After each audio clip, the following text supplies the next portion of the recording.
All right, guys, today's episode is brought to you by Blue Chew.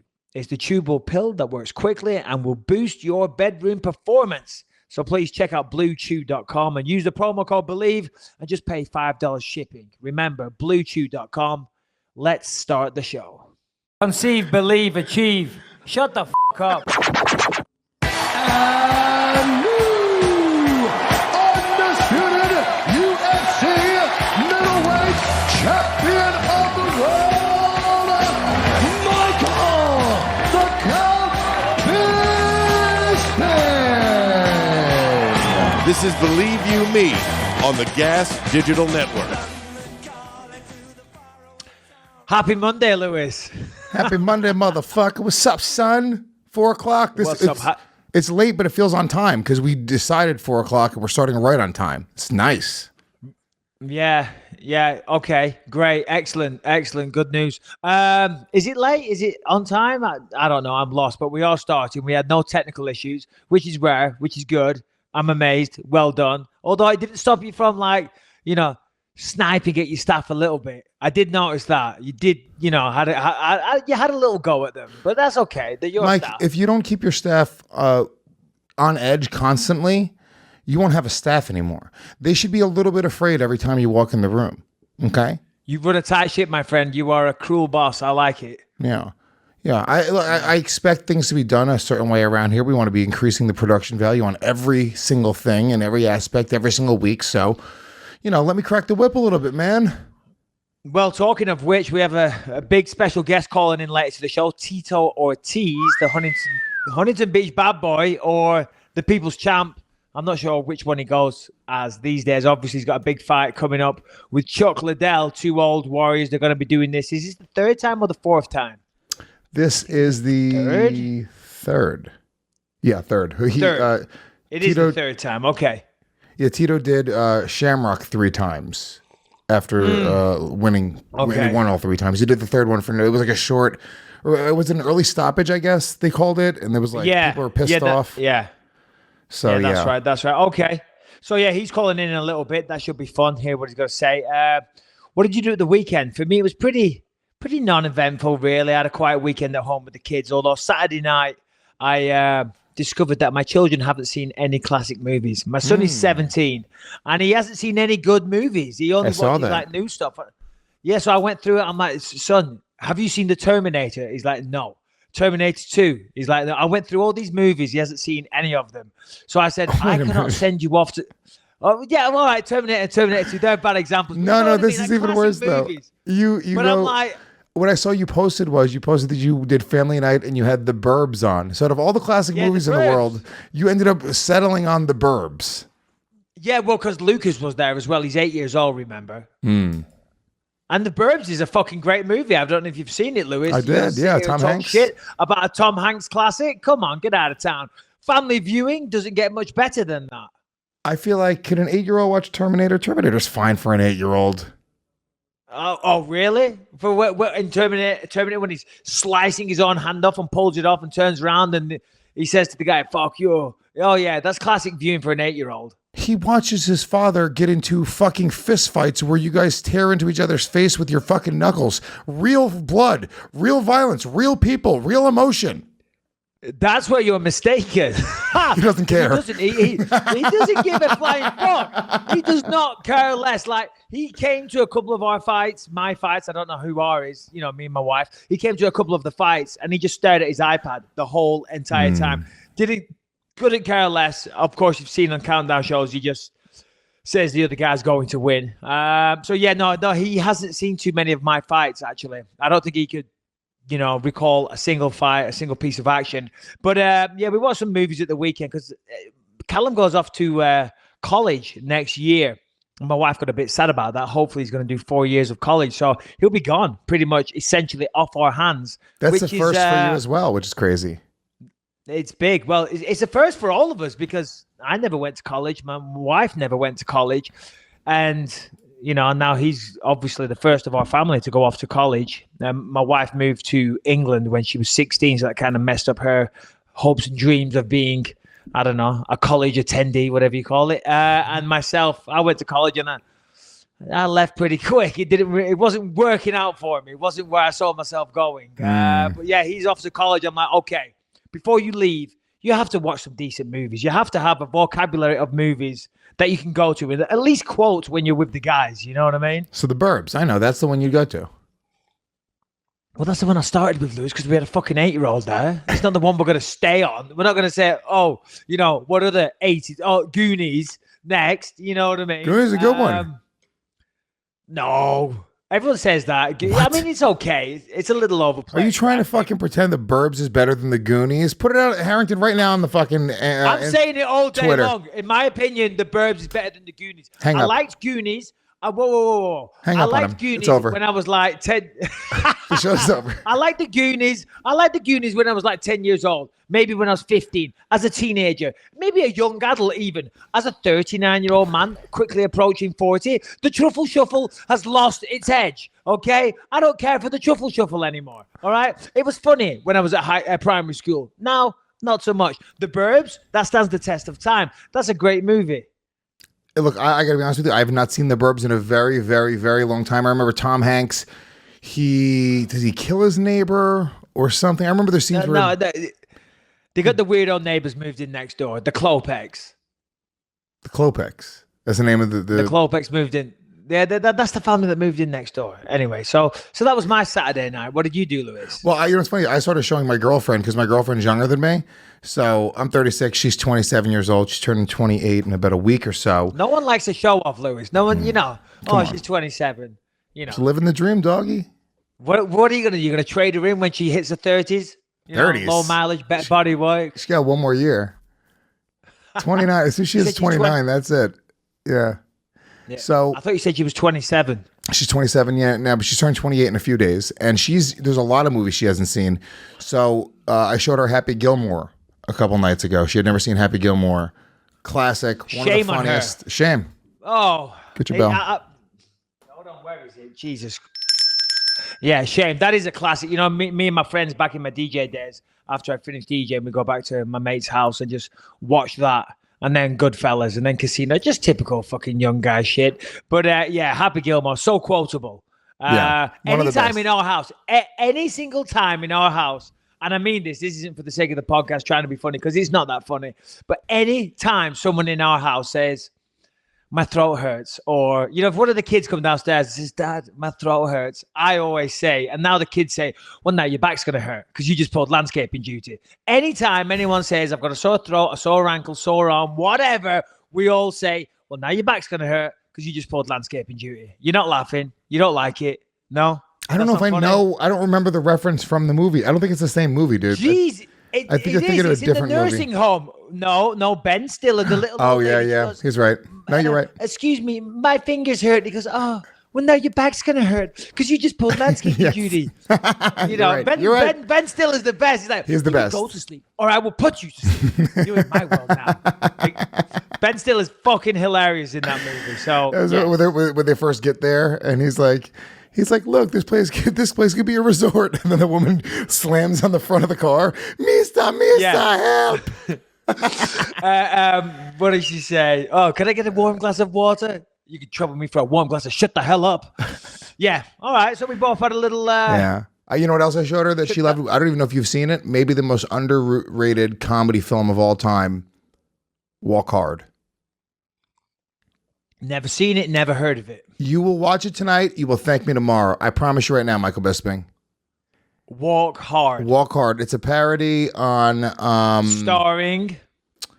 John C. Reilly. John C. Reilly. Oh, I love that guy. John C. Reilly's awesome. Dude, he's so fucking funny in this movie. It's almost like a parody of the Johnny Cash movie. It's sort of based off of Johnny Cash's life. Dude, it's... Walk the Line? Yeah. It's a parody of that and a couple other movies. With Johnny Cash, that is incredible. I don't know. Have you seen Walk the Line? I mean, that's a fantastic movie. So this is a parody of that. Okay. This is no. Whoa. Walk the Line is not fine. It's fine. It is fine. That is a fine piece of cinematic production. It is a cinematic masterpiece. That's a very good movie. Do not just say it's fine, Lewis. It's okay. It's no Walk Hard. Let's get real. The movie that parodied it, you know how they say like Eat It is a better song than Beat It? A lot of people feel that way. That's the way I feel. You like cold cream and mustard?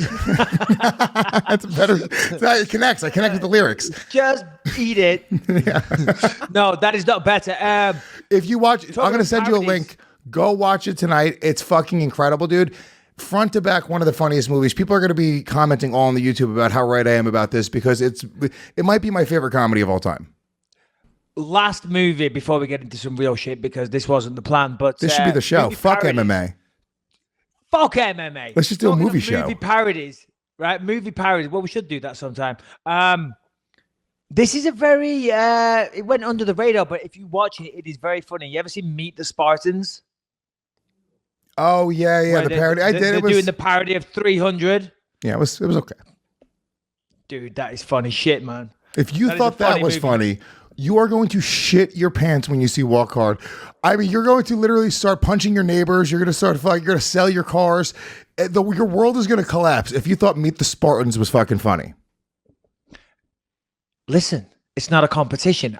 You're saying Walk Hard is funny. I agree. I say, okay, I'll check it out. I don't need to be insulted. I'm just throwing one your way. I say, oh, great. I respect your advice, Lewis. I'll take it. I'll watch it. Here's another one in return. You ever see Meet the Spartans? It doesn't require a scathing response. Oh my God, you suck. If you thought that was funny, wait until you hear this one. There's no need for that, Lewis. Just be nice. Just be, oh, cool. Yeah, seen that. It was all right. I disagree. I say it's a competition. That's what I say. That's the new podcast, movie competition. Who can convince the other one that their opinion on a movie is better? That's a whole show in itself. All right, well, we'll do that one time. But before everybody that's subscribed unsubscribes, let's get into some MMA, because at the weekend we had Mark Hunt, Alexei Oliynk in Moscow. Do you say Moscow or Moscow? Let me see it naturally. Guys, I got to go to Moscow to fight some Russians. Yeah. Moscow, I'd say, yeah. Yeah, no, whatever. There's another one. Moscow. I don't know which is right, But anyway, where do we start? I just want to quickly touch on this. Did you watch the fights, Lewis? Yeah, of course. It was afternoons. Okay. You texted me, I guess something had happened earlier in the night, which I didn't see that live with CB Dollaway. But I ended up watching the main card live. I started watching during the Andre Arlovsky fight. Okay, yeah. Wasn't the best fight, if I'm honest. Big fan of Andre, but it was kind of... Oh, no. What am I referring to? I'm getting confused there. But anyway, I wanted to talk about CB Dollaway's fight. He took on some Russian. I forget the guy's name. And there was a big uproar on Twitter about it. I don't know if we can pull this up. Probably can't. But basically what happened, CB was doing well in the fight. He was taking people down. He was taking his opponent down, pardon me. And in the second round, it kind of went back and forth. And then CB just kind of quit. He just kind of gave up. I don't know if he was hurt. I don't know if he was gassed. I don't know what it was. But towards mid part of the second round, he just led on the floor in the fetal position and covered up like a little baby, right? Just wanting the fight to be finished. And the opponent continued beating on him for about 2 minutes straight. I mean... And CB wasn't doing anything. He wasn't trying to get an underhook. He wasn't trying to block the punches. He was literally lying face down on the floor with his arms covered up. And I thought, wow, well, this is over. Jesus Christ, Herb, stop the fight. Herb, stop the fight. And I don't know what it is, but Herb Dean seems to be, letting this happen a lot lately. And believe it or not, the fight actually made it out of the round. I think there was like 2.5 minutes left. Whilst CB stared at the floor in the fetal position. The end of the round came. CB wouldn't get off the floor. And Herb Dean said to him, CB, if you don't get up, the fight is over. CB. And me and Callum, my boy, we're watching it. He's like, yeah, no shit, dickhead. I've been wanting the fight to be over for the last 3 minutes, but he was just too proud to tap. He didn't want to tap. He wanted to fight. Are you watching it right now? Yeah, I'm watching it right now as I talk to you. Just to, So here's the thing. It's funny. I was going to say, like Herb said to him, is like, CB, if you don't get up, I'm going to bring him back over here and let him get on top of you again. Yeah. And beat the shit out of you some more. If you don't get up, the fight's over. It's like, yeah, no shit. I don't. What else am I going to do, buddy? I've stared at the floor, covering up and doing nothing for almost 3 minutes. Yeah, the fight is over. It's crazy. Herb Dean does seem to be dropping the ball. Okay, here we go. It's weird with that a minute left. Here's the thing, though, is he's covering up, so it is a weird thing, right? Where it's like he's not landing these clean shots. No. He is. Look, he's doing nothing. Now he's mad. He's doing nothing. He's staring at the floor. He's doing nothing. He's eating shots. I mean, we're watching the video for people listening to the audio. He's doing nothing. He's not trying to better his position. Is that I thought the rule was, and you know much better than anybody else, I thought the rule was, and clarify this, because I know, defend yourself. Yeah, I know that they break down before the fights, like you have to meet with the referee and the judges, and they specify, you know, what they're going to be looking for. Like, is there a lot of discrepancy between the way the judges or the referees sort of break that down for you? Because my understanding was intelligently defending yourself was meaning covering up, moving, not necessarily advancing position, but defending yourself and not taking, you know, significant damage because you're, you know, with your mind saying, I'm covering up, I'm moving, I'm connecting with that. And I feel like he never stopped covering up.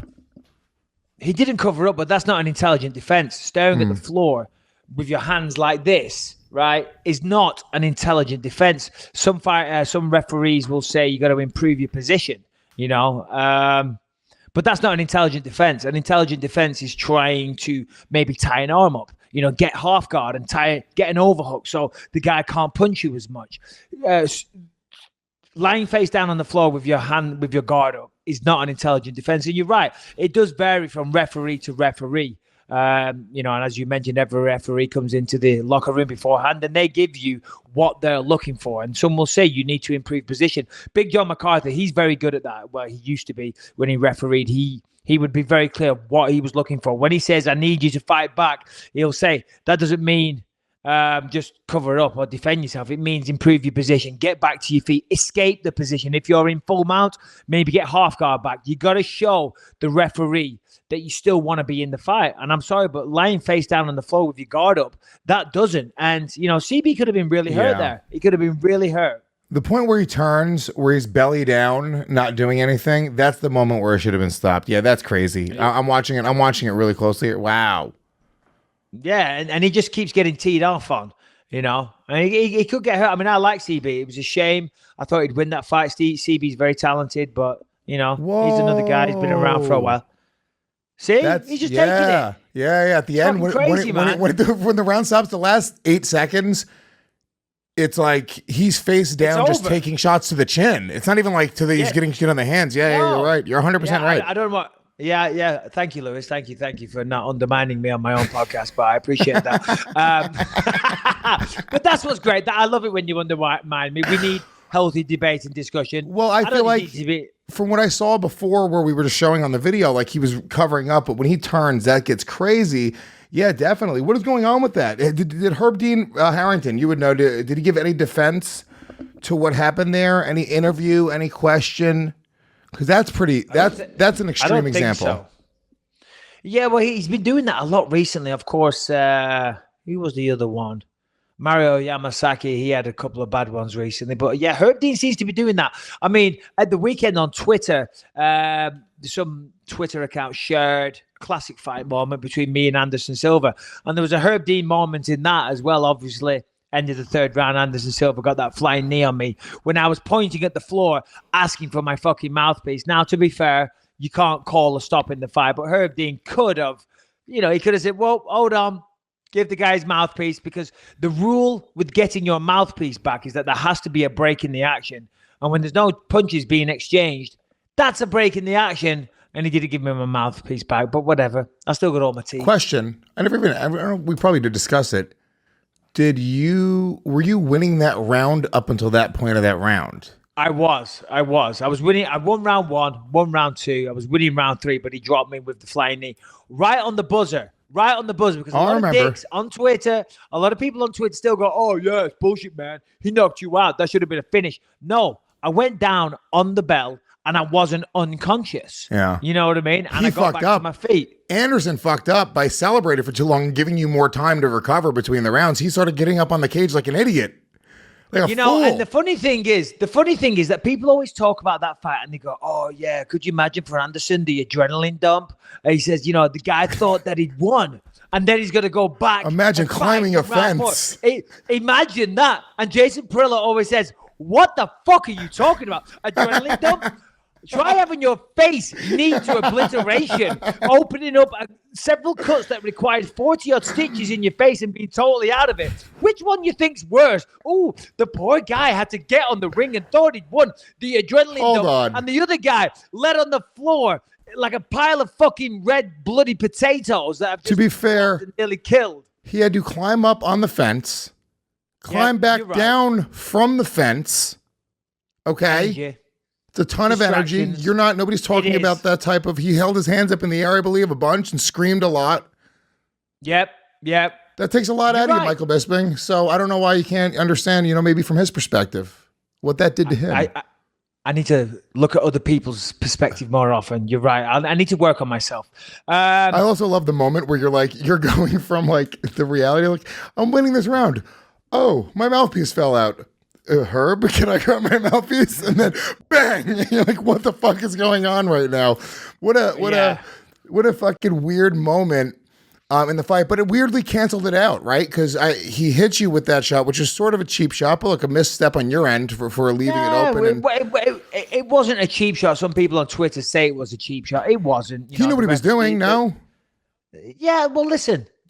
It's fair game if the referee hasn't stepped in. Doesn't mean it's not cheap. Doesn't mean it's not cheap. I understand. It's classy. If you go to touch gloves and then off the glove touch, you fucking throw a shot. It's fair game. It's the fucking fight, but it doesn't mean it's not cheap. And I kind of look at it like that. He knew you were going down for your mouthpiece. He wasn't coming in. Like, he took advantage of the fact that you made a mistake there, but I almost feel like it wasn't... Whatever. You can't say it, obviously, because, I really feel that way, but regardless. Okay. Well, thank you. I appreciate that. But we are supposed to be talking about the fights in Moscow. And, of course... Let's talk about your victories. Let's talk about... Yeah, fuck it. Why not? Screw Moscow or Moscow. Mark Hunt. I told everybody to bet the house, I think, on Mark I think we actually have the audio of... We have the audio of what Michael Bisping said specifically. You want to pull that up, Harrington? Yeah, go on then. Play. You were going down for your mouthpiece. He wasn't coming in. Like, he took advantage of the fact that today's podcast. Made him. Our bets heads are falling off. He's got it. Yeah, that's right. Alexei Oliynk. Mark Hunt is going to win this fight. Listen, I'm willing to bet my house on it. So I will be going to betthiside.com and I will be using the promo code BYM120 because the house. Okay. Did you go there and you bet the house? How much did you lose? $1 million. No.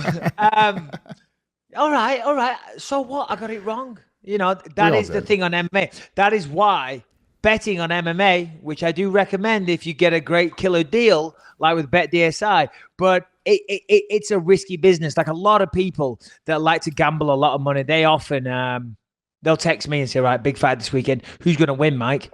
And I'm like, shit, I know these guys. There's one in particular that messages me every time, and he's a big gambler. He'll fly out to Vegas on a private jet, and he's one of those guys. He's a wealthy man, and he gambles big. And he's like, yeah, I'm gonna put $100,000 on this fight, and I'm like, holy shit, man. I'm like, well, here's my opinion, but don't fucking hold it against me because it's MMA. Anything can happen, and as we saw at the weekend, that did happen. Mark Hunt was getting off. Well, he was landing some good shots, but Oliynk, he had a chin. Basically, in short, Oliynk hit him with a good shot that Mark Hunt didn't expect. Oliynk went for the takedown, was kind of relentless, got the takedown, and then from there, listen, Mark Hunt's never been good on the ground. I just didn't think Oliynk had the wrestling to get him down. That's where I was wrong. And he choked him out. It was kind of sad to see, but good for Oliynk. Well done to Alexei Oliynk. I mean, he's proving to be quite the force. Mark Hunt, nah, it is what it is. He said he's done now. He wants to have one last fight in Australia, Adelaide, later in the year. And that'd be nice. That's what I wanted. Because, of course, just like before, I'm going to turn it back to myself. I wanted my last fight in my hometown and not home country, London. That's what I was hoping for, but then I abandoned ship on that. But Mark Hunt in Adelaide for his last fight. Yeah, who doesn't want to see that? Yeah, Mark Hunt, legend of the sport. I don't think anybody really saw him losing that fight. I guess the odds were pretty close, actually. So I guess some people did. Not us. I wouden't say legend of MMA. He's not an MMA legend. Well, go fuck yourself, Mark Hunt. No. But he's a legendary combat sports fighter. You know what I mean? He's one of those guys that will have a certain aura. MMA legend, I don't know about that. He was always a kickboxer. He fought in K1, did a bit in Pride. A so-so record, came over to the UFC, had some amazing knockouts. He did. He's an old school fighter, a throwback. You know what I mean? I like the way Mark Hunt fights. I like who he is. I like his attitude. He's obviously got a very strong stance against steroids. We've seen him throw the UFC and Brock Lesnar under the bus multiple times. It'd be sad to see him throw his, hang his gloves up. But he's been around for a long time. He's had a fantastic career. He's earned some good money, I believe. So yeah, why not? Not only a legend, I'm going to put him in the Mount Rushmore of MMA fighters. If I could only choose four, there's Mark Hunt. 4 fighters, Mount Rushmore. Bear in mind, everybody listening, this is Luis J. Gomez's. Now, you got to remember, he has had a fight, so he's a fucking expert on this.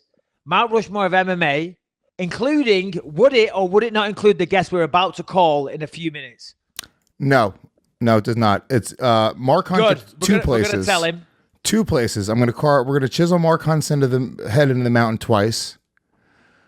Then Michael Bisping, obviously Michael Bisping. I'm not kissing your ass. I don't even like you, but it just is what it is. It's a fucking fact. What do you want me to say? Listen, these are the facts. This is the world we're living in. Water is wet, fire burn. Michael Bisping is in the Mount Rushmore of MMA. And then last but not least, Nick fucking Diaz, 209, middle fingers. What's up? All day. That's my Mount Rushmore. No, it's you. Punk? It's you, Nick Diaz. Out of your mind. It's four heads. It's 4 heads. There's no Paige Van Zandt. Even with the new boobs. KSI. It's Ryan O'Neal, KSI. Oh my God. No, that's my list. It's you, Nick Diaz, and Mark Hunt twice. That's my Mount Rushmore of MMA. Okay. Who's yours? I'll be honest. It's a weird list. I wouldn't put myself on it at all. I think for the Mount Rushmore of MMA, my God, you got to have Royce Gracie, of course, won the first ever UFC. You would have to have. Hold on. Royce Gracie would. Can I pause you for 1 second? Can we have Shannon? I want Shannon to give her Mount Rushmore of MMA because I want to just see what she's picked up at all in the fucking past. Okay. This is great. This is great. Shannon. Mount Rushmore of MMA, over to you. No, wait. Isn't Mike going to finish first? No. Go. He'll do his in a minute. You got 4 names. They're the biggest, most influential names ever. They're fucking Mount Rushmore of MMA. Okay. Who are the guys? Okay. Of course, I have to put Michael Bisping. Of course you do. Randy Couture. Whoa, she said Randy Couture. I'm surprised she even knows that name. Woo! She saw the Scorpion King.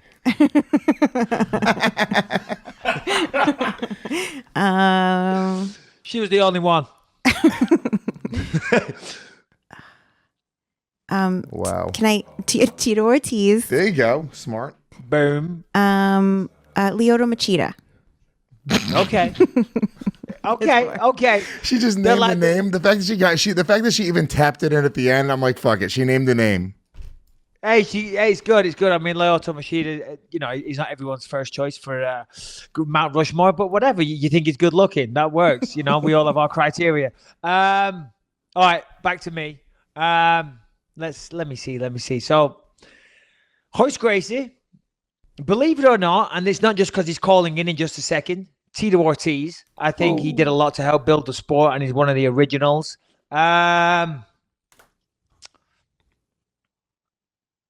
GSP, George St. Pierre, and then one more. Jeez Louise. Is it 4 on Rushmore or 5? It's 4 on Rushmore, yeah. Royce Gracie, Tito Ortiz, GSP, and I'd like to say someone like Chuck Liddell or Randy Couture. I don't know. We'll come back to that one. On that note, should we give Tito a call, Shannon? I think he's waiting patiently by his phone. Perfect. We'll do that right now. 1:30. Before we get Tito on the line, we got to talk about one of our incredible sponsors, which is Performa Sleep. This is literally the bed that I sleep on, and it's so comfortable. They designed this bed specifically by athletes, for athletes, and the idea is to help you enhance recovery while you sleep. Mike, I know there's one coming to you guys because you were really excited about this. You started doing some research and reading about it. Absolutely. Yeah. I did, and what I found was that the gel beads infused in the foam, they form together under the body, giving variable support in deeper compression areas such as the hips and the shoulder blades, which prevents the sleeper from bottoming out and also helps keep their spinal alignment in perfect position to prevent any type of back pain. So, Lewis, of course, as soon as you told me about it, I looked at it, I thought, wow, that's good. Yeah. And the thing that's cool, here's the thing, everyone knows that they like to, it's a saying, the fresh side of the pillow, right? The idea, the copper inside of the bed, they use copper inside of the bed.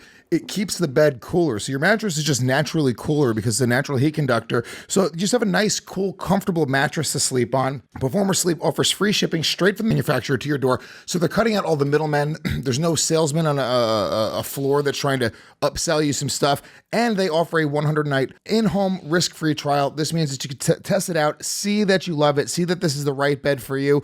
The only way that you're going to know if it's the right mattress for you is to actually get a few nights sleep on it, right?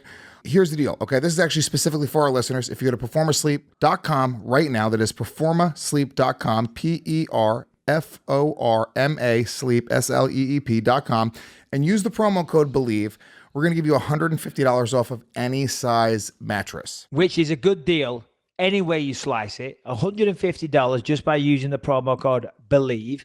And as you said, Lewis, you get 100 days to test it out, see if you like it, feel the benefit of those gel-infused beads in the bed and the sleepiness and the coolness and the general bounce you will have in your step when you arise from that bed. You told me it's like nothing you've ever experienced, Lewis, and people listening, we want you to feel that way when you get out of bed. So use the promo code BELIEVE, get the 150 off, have 100 nights. That's 3.5 months to test this product out. If you don't like it, sleep in it for 99.5 days and give it back. All right, let's get back into it. It's very nice of Tito to do this. Obviously, he's a busy man. And as we said, on the Mount Rushmore of MMA, and obviously I first met Tito when he was the coach of season 3 of The Ultimate Fighter back in 2006. Now we both share the same coach, Jason Perillo, getting ready to fight Chuck Liddell for the 3rd time on Golden Boy Promotions. And if I remember correctly, on pay-per-view on November 24th, Chuck Liddell. I'm not sure who's on the undercard. We'll ask him when he gets on. But it's interesting. Obviously, Chuck hasn't fought in about 10 years. I think Tito's been staying active. I think his last fight was a quick submission, 48 seconds or something over Chael Sonnen. So that was quick work. Do we have him? Is Tito there, Shannon? Yeah, I think we got him. Tito Ortiz, what's going on, my friend? You're on with Michael Bisping. Yes, sir. Michael, what's up, buddy? Hey, what's up, Tito? Can you hear me okay? Yep, I can hear perfect. Can you hear me? Yeah, man, of course. So listen, we were just talking before you came on. It's one of those conversations that everybody has once in a while about the Mount Rushmore of MMA. And I said, Hoyce Gracie, you, GSP, and I'm not sure who the other ones would be. But who would you have on there, Tito? Who would be your choices real fast? I'd have to say Randy Couture, Hoyce Gracie. I'd have to throw my name in the bunch. Yeah, why not? Just so. Yeah. All right, anyway, that was stupid. We were just talking about that before you came on. Obviously, you're in the news at the weekend, Tito. Big fight coming up with Chuck Liddell. Talk us through this whole thing. How did this fight end up coming about? And, all that good stuff. Well, Chuck Liddell came out of retirement and he said he wanted to fight me. He wanted to fight, John Jones, and he was just talking a bunch of crap. And I was like, God, how do I get this started? So I tried to reach out to Dana to make it happen. Dana said, no way, I don't want no part of this. Then I was on Bite the Mic with Mike Tyson doing his podcast, and I mentioned something. I was like, I wonder if Oscar De La Hoya would be interested in promoting an MMA event. And I could see backstage and all of his guys started running around talking. Then after the interview was over, they asked me if I was serious about it. And I said, yes, I completely am, 100%. And the next week I was in a meeting with Oscar. I brought it to the table. I presented to Chuck. And the next week he was in a meeting with De La Hoya. And then all of a sudden, 2 months later, the fight's getting announced. Now, Tito, you've been super active. Chuck been retired for a really long time. It's weird, right? Because, you have the 2 losses to Chuck in the past. Do you feel like this is a chance of redemption, or does this feel like a completely different fighter altogether? I think this is a mixture of both. A fighter redemption, or an opportunity redemption, and a totally different fighter. If he thinks I'm the guy I was 10 years ago, he's in a world of hurt, and I'm going to wake him up after the fight's over. But I don't know. Like I say, I'm 2 times the man I was when last time we fought. You mature as you get older, you get better as you get older, and I've been in the game a lot longer. Mm-hmm. Well, one of the things that I see, Tito, and I'll ask you how you feel about it, is, I mean, of course, as you just said, you've been staying active. Your last fight was a great win over Chael Sonnen. You've been active. He hasn't fought in about 10 years. And when I was looking at some of the videos this week, he seems to have not aged as well as you have. You know what I mean? I mean, you still look in your prime. He looks like, he looks like he's going to lose this fight, if I'm honest. Well, I'm only 43. Randy Couture won the heavyweight title at 43. In boxing, Bernard Hopkins won a world title at 52. I guess it's how you take care of your body. And I've never stopped training since I've been a freshman in high school. I've always trained. I think the longest time I've taken off was last year, and that was after my neck surgery. And I've been able to bounce back, been able to push myself through training and getting back into the wrestling and sparring and doing the work that I do to win a fight like I did against Chael Sonnen. And you had mentioned you talked to Dana about doing the fight, and he wasn't interested in doing it. Now that you've partnered up with Golden Boy, does it end up being a bigger opportunity financially? Are you co-promoting this? Yes, we are co-promoters of this. Me and Chuck Liddell get to split 60% straight down the middle. And, I could have been kind of an asshole and I want to be fair, but at the same time, this is something that we're going to change the game of mixed martial arts. And I think it's fair for all MMA fighters to get a piece of the whole pie. How is Dana receiving this? How does he feel about this match going ahead? I mean, as you said, he didn't want to promote it with Chuck and you involved, but have you spoken to him about this? I think I spoke to him at the Hall of Fame, and he was like, didn't really like De La Hoya. He's like, whatever makes you guys money, I guess just go ahead and go with it. And, he did give us an opportunity to promote it at the Hall of Fame, which was huge of him to do that, and I was thankful of it. And thankful of UFC of doing it. I guess he has a lot of feelings towards Chuck. He doesn't want Chuck to fight, but it's too late now. Everything's signed, and the fight's going to happen on November 24th. So November 24th, and where is it? The Forum? Correct. Yes, November 24th at the Forum. And as you say, that is nice of Dana. That is, very, very good of him to let you promote it there. And of course, him and Chuck were good friends for a while. So you got to understand that. But this is a huge opportunity for you, as you said, Tito. I mean, you and Chuck are going to split some of, the pay-per-view, the gate, all the rest of it. So, I mean, it is kind of a game changer for mixed martial arts. As you said, you are 43 years old. How many more fights do you think you're going to keep going? How many more fights are you going to have? Well, right now I'm paying attention to Chuck Liddell. That's it. That's all I care about. That's all I'm training. That's all that's in front of me. I'm not looking past Chuck at all. This is what I want to do. I want to train for fighters who are up-and-comers the same opportunity that I'm given right now. When I first started, I was never given that opportunity. And now I have to give that opportunity to other fighters. I was able to change the game of make mixed martial art kind of what it was today by the shit talking I did, but I backed it up by winning world titles.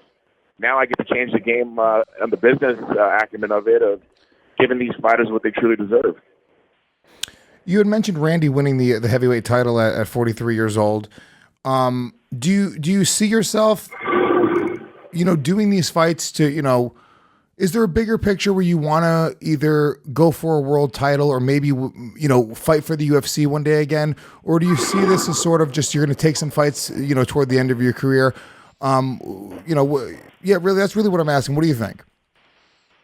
I think it really just comes down to I get an opportunity to start a true business model right now. The same thing that Oscar De La Hoya did with boxing and all the boxers that fight under him is getting back to the fighters. Taking a small percentage of it, but getting these guys paid because they put their lives on the line every time they step into a cage and fight. And I think that's what it's all about. This is a game changer, and I'm willing to sacrifice everything to make this happen for the futures of the fighters. And a lot of guys got to look at my career, and it's been a business to me since day one, and I've understood that completely. And I'm trying to give this opportunity to other fighters. So after this fight, Tito, are you going to carry on promoting with Oscar De La Hoya more mixed martial arts events, or is this a one-time deal with Oscar? Well, I think Oscar's kind of going to try to see how this works out and how the payment becomes at the end of the day, how the numbers are. But the reaction we're getting from the fans, the reaction we're getting from the media has been amazing. It's been great. This last week at the Canelo fight, I did over 20 different stations in Latino stations and here in America and actually in the UK too. I mean, everybody covered it. It was amazing. But like I say, at the end of the day, this is hopefully a new business that starts, and, I've been able to make a check mark off Chuck Liddell's name on November 24th. Very cool. Where are you right now, Tito? Either sounds like you're in like a bathroom or some kind of fucking time travel machine or something. We're getting these weird noises. Where are you, bud? I'm actually at Ascent Adaptation, which is a CVAC machine. It's an altitude simulation machine.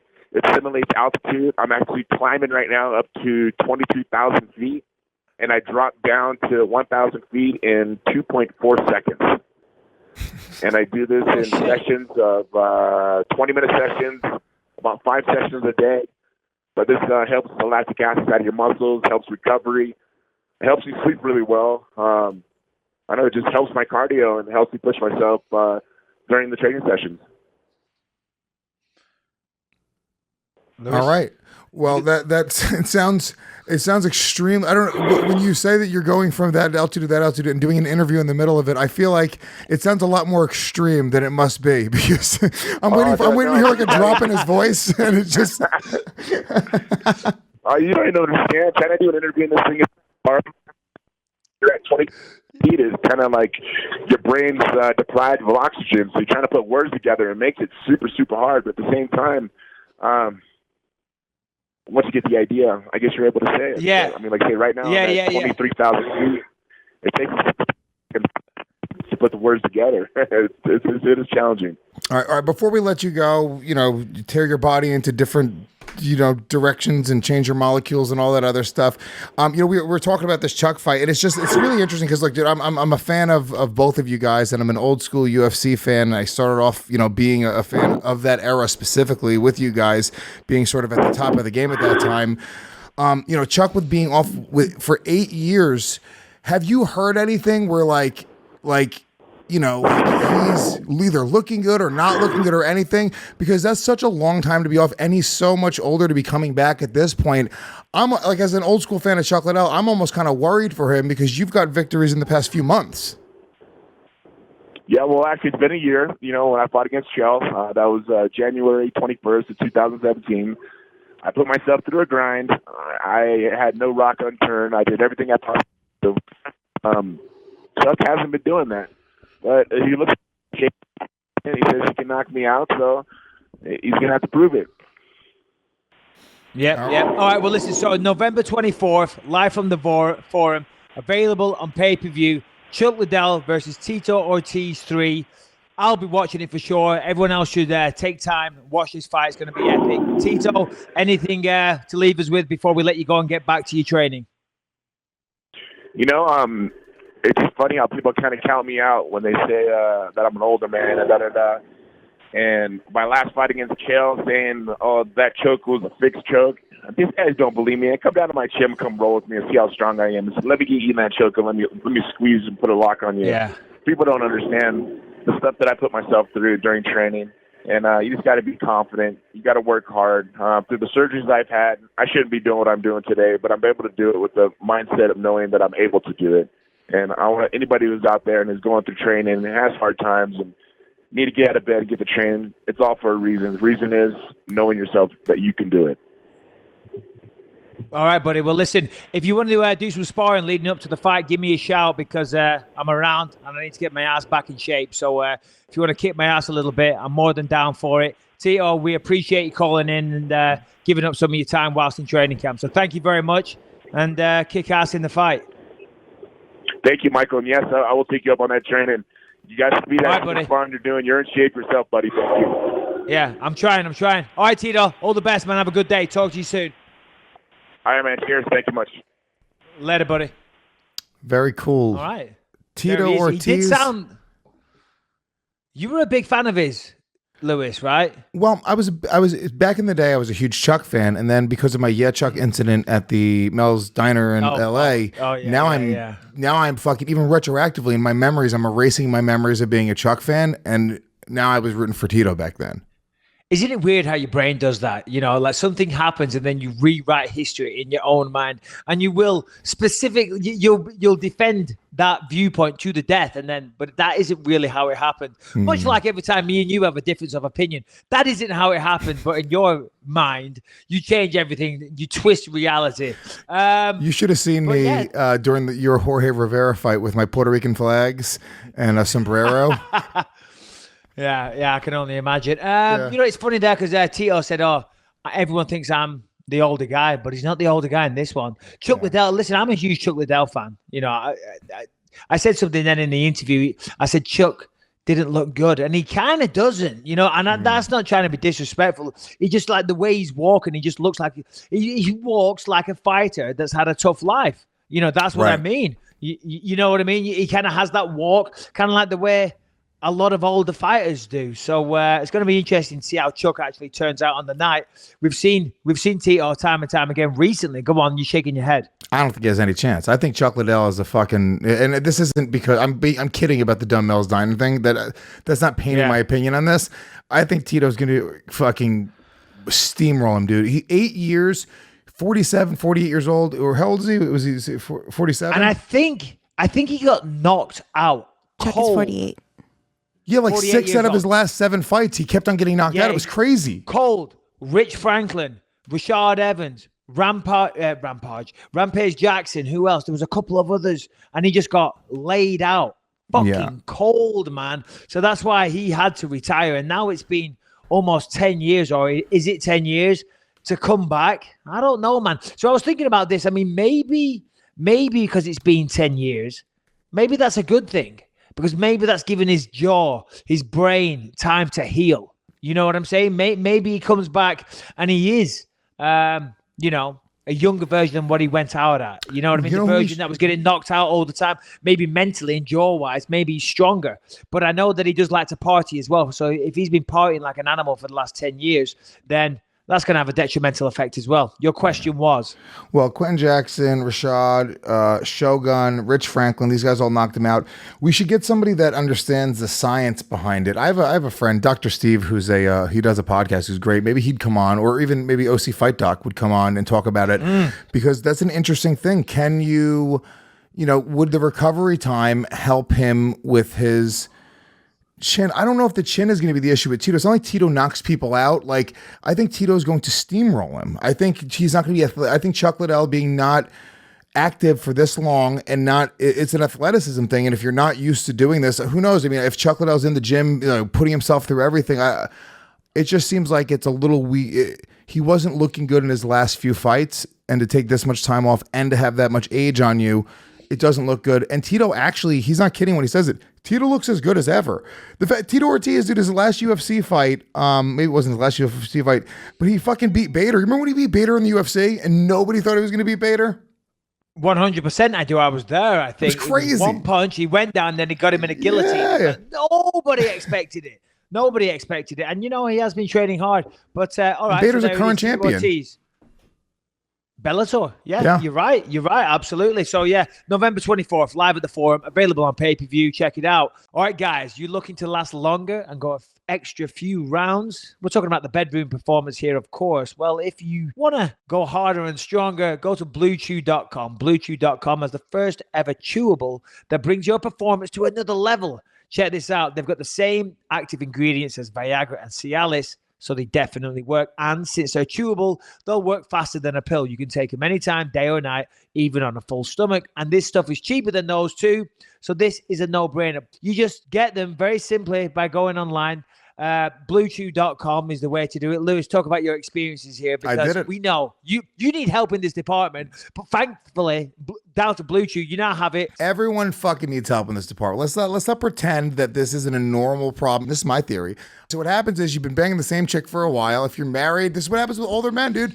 Eventually, it's just not going to work the same, and you can't go cheat. You can't be a scumbag. So what do? You see a doctor. Boom. This takes all of it out. You go onto a website, you fill out a form. It took me like 5 minutes, dude. I filled it out. It comes directly to my house. They gave me a prescription. I use it, and I know that you're making fun of me about it. I'm not. You better not have used it in my spare bedroom. I'm just saying, no fucking Blue Chew at this house, buddy.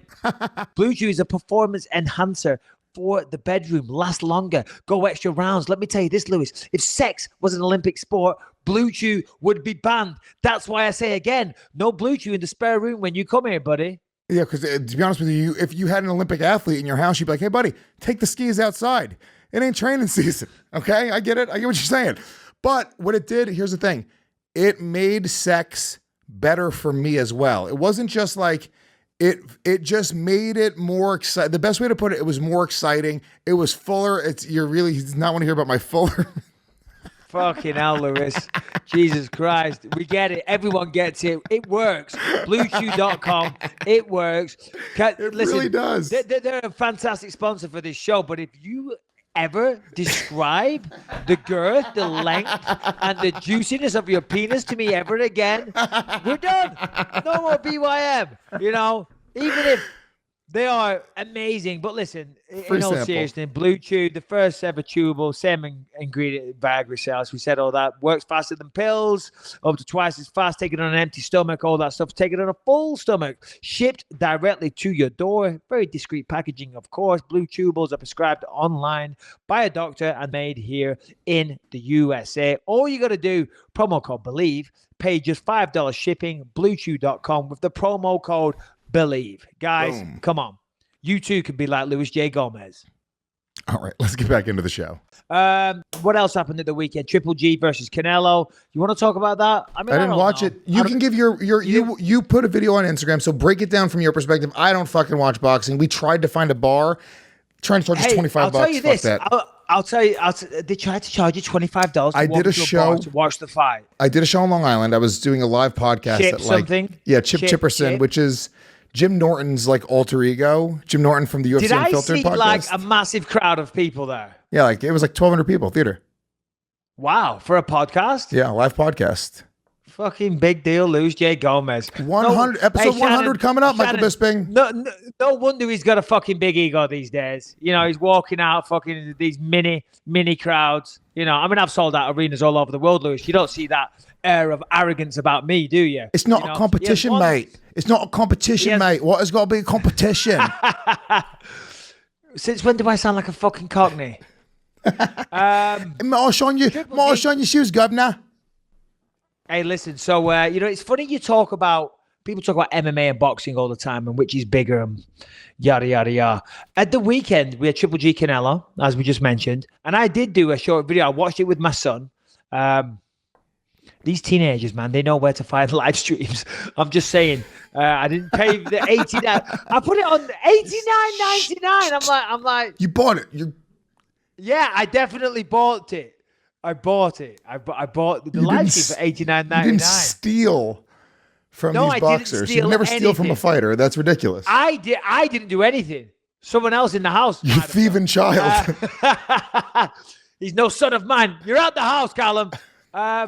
No, so I watched it, and at the end, I recorded the decision, right? Now, obviously, everyone saw it. I don't know how many pay-per-views, but it was shown all over the world. Everyone talked about it. The point of what I'm saying is that people talk about which is bigger, boxing, MMA all the time. Seems to be a common discussion. But I put that video on Instagram, and let's have a look. Let's see how many views it's at now and how many comments. But here's what I'm going to say. Within probably 15 seconds, I had over 100 comments. And already, I mean, this has had 280,000 views, and I've got 1,192 comments. How many views on our last Believe You Me clip? I don't know, I don't know about last Believe You Me clip, but the last picture, this one. Yeah. But, well, Harry should stop sending the Believe You Me highlights. I was going to mention them today. No. We got 29 comments. We got 29 comments. The Burbs, 285 comments. What? The Burbs got 285 comments, okay? Here's one of me looking dapper down at Ruka on Friday, hitting pads, sparring. 178 comments. Let's go for one more. Me working the bag, 74 comments. Go to Canelo Triple G, 1,192 comments, which even for UFC fans, I don't get that level of engagement. You know what I'm saying? So I think that does paint a picture. I think you're misreading the fact it was such a controversial decision that I think so. That's why it was so much engagement. I think anything that's going to be controversial, if you went and posted right now the new fucking, I think Eminem killed Machine Gun Kelly in this diss war, you'd get 2,000 comments right now. I guarantee it. Guarantee it. Which, by the way, what do you think? Who won? Can we talk about that? I would love to. I love it. Jesus Christ. So listen, I'm the biggest Eminem fan ever. Uh-oh. Okay, I love Eminem. I love me some Slim Shady. And I don't like that fucking Machine Gun Kelly, okay? That lanky streaky piss covered in tats and all that jazz, right? I don't like him, right? You know why I don't like him? Why? Because he sends a terrible message to young kids, okay? He does. Now, me as a father, this is me as a father speaking, I watch his stories on Instagram and he's promoting drug use and he's talking about coke and he's smoking weed the whole time and he's doing pills and all kinds of stuff. And fucking people die taking all these pills. People, opioids and all this type of stuff. There is a massive opioid epidemic and people are dying and he's promoting it on his stories all the time. I don't know if it's just that, but promoting drug use in general and partying and having a good time. And listen, if I get it, he's a rapper. He's not I don't know. He's not someone really that your kids should aspire to, but kids do. Kids do, and he's out there sending that message. So anyway, the point of the story is that I'm not the biggest Machine Gun Kelly fan, but when he dropped that track, Rap Devil, in response to Eminem, that shit is good, man. It was good. That shit is good. It was fucking awesome. He tore Eminem down so good. He made Eminem sound so stupid. Some of the lyrics were fantastic. It's got that hard as fuck beat. But then Eminem came back with his one. Kill shot. I say, Machine Gun Kelly won that war, my friend. No. Michael Bisping, you're showing your whiteness right now. This is crazy. Hold on. Eminem's also white. They're both white. I guess that's a good point. Michael Bisping, they're both white. That's not my point. I'm talking about your fucking... All right, you're showing your lack of hip-hop knowledge, DJ Mikey B. That is crazy. No. Make your case. Make your case. Eminem's had some good lyrics. Of course, he always does. And it was kind of, it just didn't cut to the core as well as Eminem's. It didn't deliver quite as well as Eminem's. It wasn't as catchy. The beat was nowhere near as Machine Gun Kelly's. The beat was nowhere near as good. That beat on that Machine Gun Kelly one was hard, man. And the video was cool with the shovel on his fucking shoulder and whatnot. Bit stupid, but whatever. It did look cool. Listen, I'm sorry. I like Eminem. Fuck Machine Gun Kelly. But Machine Gun Kelly won that round. I disagree. Let me tell you something. First of all, here's what Machine Gun Kelly did. He released a better pop song. So the beat and the hook was fun, and when you first hear it, you're like, oh, this is fucking good. But then when Eminem just literally he goes line by line and just breaks down how corny this guy is. The first thing he comes out, he's like, your beard's weird. He's like, really? That's what you got on me, motherfucker? Okay. Eminem, he calls out Puffy for getting fucking Tupac murdered. He went so fucking hard. It is so good. He broke down everything. He starts rapping with his shitty fucking. He does Machine Gun Kelly's flow. He steals it. He starts doing his hook, but just doing it better. Every point he makes, he's just like, he even seems to kind of do it in a very lazy way. Where it was like, dude, you're a kid. I'm just fucking toying with you. I'm gonna go at your boss now and say that he killed Tupac, motherfucker. Beat it, child. Okay. All right. Those points that you're making, I do vaguely remember. So I would have to listen to it again because I've only listened to it once. Okay, whereas the Machine Gun Kelly one, I thought it was so good. The MGK kids. I thought that was so good. I listened to it a lot. I like it. It's a good song. The Eminem one, I've only heard it once, and I did like it, and I did go, oh shit, that was a good line, and I haven't gone back to it. So maybe I need to go back to it, and I will. And I know everyone's waiting on this, but we'll readdress this next week, and I'll let you know what I think. We're not going to listen to it now. Number one, because we can't post it on fucking YouTube, okay? And everyone starts bitching and all that stuff. Well, hold on, let me tell you, it just depends on what it is. Sometimes they just flag the video and they demonetize it, which they do that anyway because we have London calling in the beginning of our intro every week. Yeah, true. Yeah, so. Okay, all right. Well, anyway, so listen, I hope Eminem ends up winning this whole thing, but what do we give a fuck about for? My wife, she thinks the whole thing is a big publicity stunt because if I'm right, Eminem released his album, and then over the course of a weekend, Machine Gun Kelly had released that track. And I was saying to my wife, I said, look at this. This is pretty fucking awesome.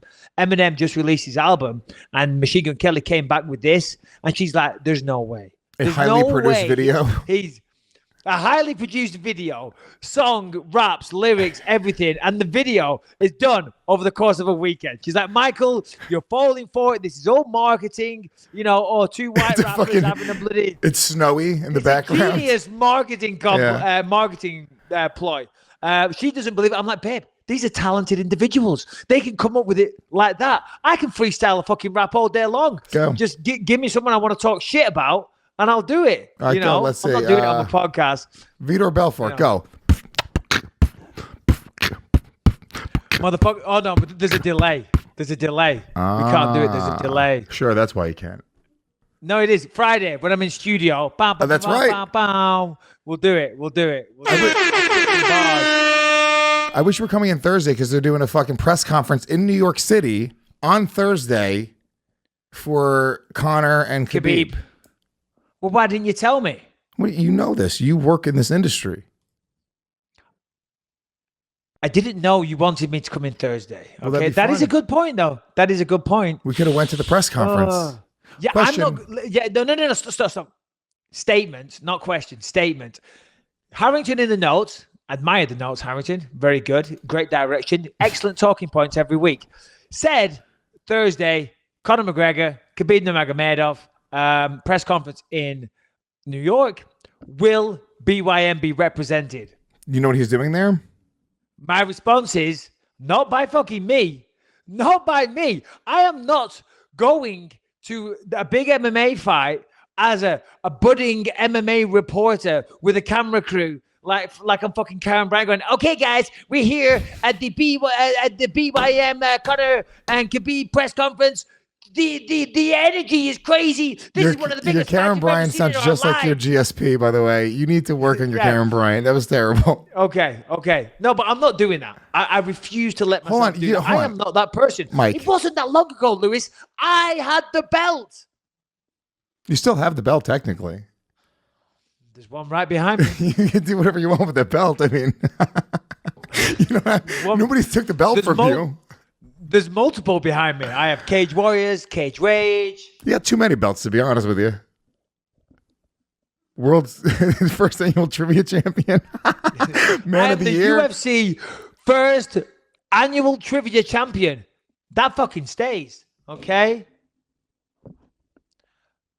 Man of the year. Coolest guy of the year. Coolest bloke. All right, see, there's another one there. Oh, this one's heavy because it's made of real gold.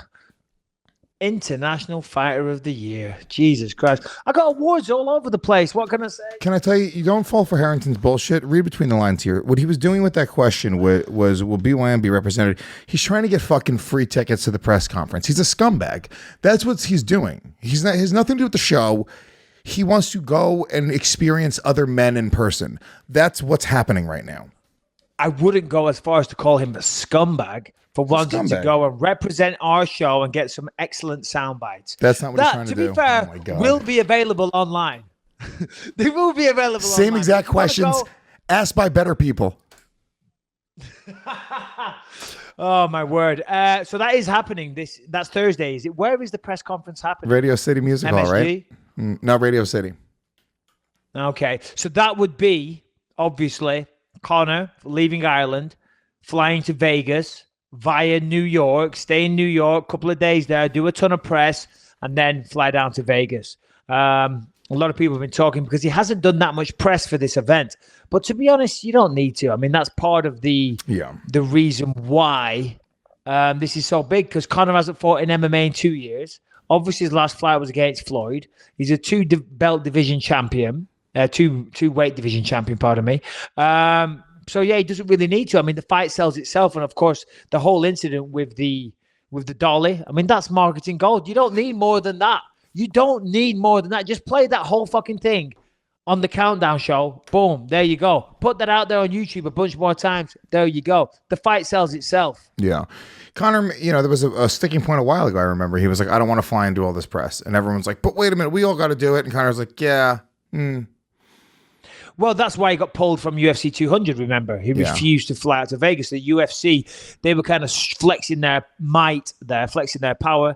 And they removed Conor from UFC 200. And then Conor didn't really give a fuck. Yeah, they sort of changed their tune on that one. They was like, all right, well, I can just never come back to MMA again and I'll fight another boxing match. The reality is Conor could just fucking do whatever he wants at this point. When you get that famous, it's kind of crazy. Like, you watch it even on like smaller levels where like the Diaz brothers gets paid like X amount of dollars to show up and hang out at a club for the weekend. You're like, that's fucking bananas. I was just staying on the topic of, no, it is bananas, you're right. The amount of some of some of these people can get paid just for showing up at a nightclub. I mean, I've had a few little goals here and there of getting paid good money to attend places, but it's fucking insane. I mean, the Diaz's, they're just out there attending nightclubs, smoking weed and getting rich doing that. It's not a bad life. Not a bad life if you can get it. Conor versus Khabib, obviously. My dad was in Russia. He was in Moscow, and hanging around with Khabib's dad. I shared the picture on Instagram, and I thought, am I going to get a lot of hate of Conor fans here? But yeah, my dad was being escorted around Russia at the weekend with Khabib Nurmagomedov's father. So MMA royalty there in Moscow. Mr. Jan Bisping and big Khabib Nurmagomedov's dad. So wrestling bears and shit, I'm sure. You're coming in on Friday. I wanted to ask you because we are... I told you Gas Digital would split the bill with you, obviously. Yeah. But then Ralph hit me up. I was like, Ralph, yeah, I told Bisping we'll split it with him. Obviously, it's not a big deal. He was like, yeah, of course. And then he, like an hour later, I get a text message from Ralph. But, as long as it's not first class. And then I was like, I wonder if Michael Bisping got a first class flight. You're gonna split ticket and hotel? What? If it's not first class, if it's not first class, yes. Well, I got a first class ticket, yeah. No, you didn't. No, you didn't. Yeah, I did, yeah. But you don't have to split that. Just split my hotel. We'll go. Hotel. Next time, split the flight. Yeah, that fucking flight. First class, you fucking psycho. You have miles, though. I don't have miles. No. Bro, I've worked my ass off. How do you not have miles? You travel you travel twice a week, you fly. Yeah, but I don't really collect the miles. I'm a bit of an idiot. I don't really collect the miles. I'm the same fucking way. I don't know what it is. Because the flights are always paid for by somebody else. I'm like, well, fuck it. It was free anyway. I'll tell you when I do collect the flights, the miles, when I go international. When I go international, I always make a point of doing that because you get a lot of miles and it is worth it. But these small, like when I fly Southwest down to Vegas, I'm not fucking collecting my miles on a shitty flight that costs $100. Maybe I should. Maybe I'm wrong not to do that. But going to New York, I'll probably try and collect my miles. I got to start doing that.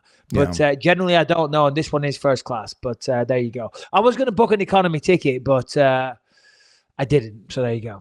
Be a man of the people. You got to do it. I've only flown first class once, and it was like a 45-minute flight between like New York and D.C. It was nothing. The first time I ever flew first class was, it was when I first got in the UFC. I used to come back and forth all the time between England and Vegas, which is a long flight, miserable flight. And I was doing it a lot. And when I re-signed my contract, I said, listen, I want more money, obviously.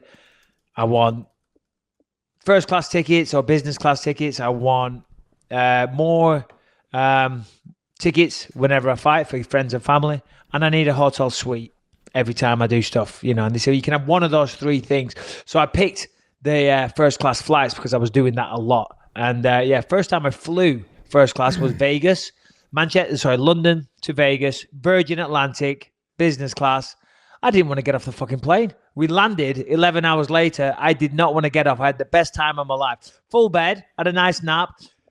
The meal was like I was in a fucking 5-star restaurant. They come and lay a tablecloth. I had a lovely steak, some wine. I'm watching great movies. We landed. I'm like, no. I don't want to get off. This is a great experience. So the pilot actually comes and gives you a blowjob right in the middle of your nap. Well, that wouldn't be enjoyable for me, Lewis. For you, maybe. Why? How do you know it's not a female pilot? You fucking sexist.